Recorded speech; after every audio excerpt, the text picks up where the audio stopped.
दुनिया के कई देशों में समय समय पर सीरियल किलर्स का खौफ रह चुका है। इन सनकी सोच वाले हत्यारों ने सैकड़ों लोगों को शिकार बनाया। इंडोनेशिया जैसे देश भी इससे अछूता नहीं रहा। यहाँ भी एक दशक से अधिक समय तक अहमद सुरादजी नाम के सीरियल किलर की दहशत बरकरार रही। मीडिया रिपोर्ट के मुताबिक इस सीरियल किलर पर 40 से अधिक हत्याओं के मामले दर्ज थे। अहमद सुरादजी इंडोनेशिया के उत्तरी सुमात्रा प्रांत की राजधानी और सबसे बड़े शहर मैदान में रहता था। वह एक तांत्रिक के साथ साथ एक पशुपालक भी था। सुरादजी की क्लाइंट अक्सर महिलाएं होती थी जो अच्छा भाग्य पाने, अच्छा लड़का या फिर पति को बस में करने या अपनी सुंदरता बनाए रखने के बारे में उससे जादू टोना की सेवाएं लेती थी। सुरादजी के अनुसार उसके मृत पिता 1986 में उसके सपने में आए थे और उसे काले जादू की रस्म के तहत 70 महिलाओं की लार पीने का आदेश दिया था। 24 अप्रैल 1997 को 21 वर्षीय केमला देवी ने इंद्रियास नामक 15 वर्षीय रिक्शा चालक से उसे सुरादजी के घर तक ले जाने के लिए कहा और उसने उसे इस बात को गुप्त रखने के लिए भी कहा। 3 दिन बाद केमला देवी का नग्न और छत बिछत शव एक व्यक्ति को गन्ने के खेत में मिला और बाद में लोगों के एक समूह ने उसे खोदा और पुलिस को बुलाया। रिक्शा चालक एड्रियास ने पुलिस और केमला देवी के परिवार को बताया कि उसने उसे 3 दिन पहले सुरादजी के घर छोड़ा था और इसीलिए पुलिस इस बारे में पूछताछ करने के लिए सुरादजी के पास गई। हालांकि पहले तो सुरादजी ने केमला देवी की मौत से कोई लेना देना होने से इनकार किया, लेकिन पुलिस को उसके घर में केमला देवी का हैंडबैग, पोशाक और कंगन मिला। बाद में उसे 30 अप्रैल 1997 को गिरफ्तार कर लिया गया।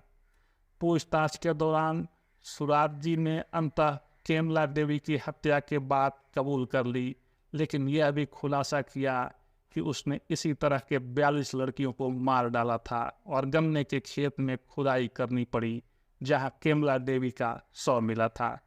पूरी प्रक्रिया के दौरान 42 शव निकाले गए और कुछ इस हद तक विघटित हो गए थे कि उनकी पहचान नहीं की जा सकी। उसने पुलिस को बताया कि उसे 1986 में एक सपना आया था जिसमें उसके पिता ने 70 मृत युवा महिलाओं की लार पीने का निर्देश दिया था ताकि वह एक रहस्यमयी तांत्रिक बन सके।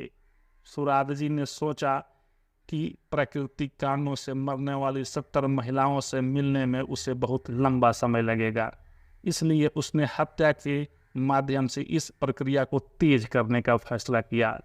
एक जादूगर के पास महिलाओं की एक हजूम पहले से ही विभिन्न सेवाओं के लिए उसके पास आती रही थी, जैसे आध्यात्मिक सलाह, ऐसी वस्तुएं जो उनकी सुंदरता या धन में सुधार कर सकती थी, या अपने जीवन साथी पर जादू करके उसे अपने बस में रख सकती थी। सुरादजी फिर वह उन्हें पास के गन्ने के खेत में ले जाता और उनकी कमर तक गाड़ देता, यह दावा करते हुए कि यह अनुष्ठान का हिस्सा था। इसके बाद वह अपने पीड़ितों का तब तक गला घोटता था जब तक कि वे मर नहीं जाते थे और फिर उनकी लार पी जाता था। इसके बाद वह सड़न को तेज करने के लिए उनके शरीर से कपड़े उतार देता और उनके सिर को अपने घर की ओर रखते हुए उन्हें पूरी तरह से दफना देता। सुरादजी ने पुलिस को जो बात बताई, मेरे पिता ने मुझे विशेष रूप से लोगों को मारने की सलाह नहीं दी थी, तो मैं सोच रहा था अगर मुझे 70 मृत स्त्रियां पाने के लिए इंतजार करना पड़े तो इसमें बहुत समय लग जाएगा। मैं जितनी जल्दी हो सके उस तक पहुंचने की कोशिश कर रहा था। मैंने खुद ही मारने का पहल की। इसके खिलाफ 363 पेज के आरोप पत्र के साथ मुकदमा 11 दिसंबर 1997 को शुरू हुआ। सुरादजी ने अपनी बेगुनाही बरकरार रखी। उनकी 3 पत्नियां, सभी बहनों को भी हत्याओं में सहायता करने और शवों को छिपाने में मदद करने के आरोप में गिरफ्तार कर लिया गया था। उसकी पत्नियों में से एक तुमिनी पर उसके साथी के रूप में मुकदमा चलाया गया। उसने दावा किया कि पुलिस की यातना के तहत उसने अपना गुनाह कबूल किया।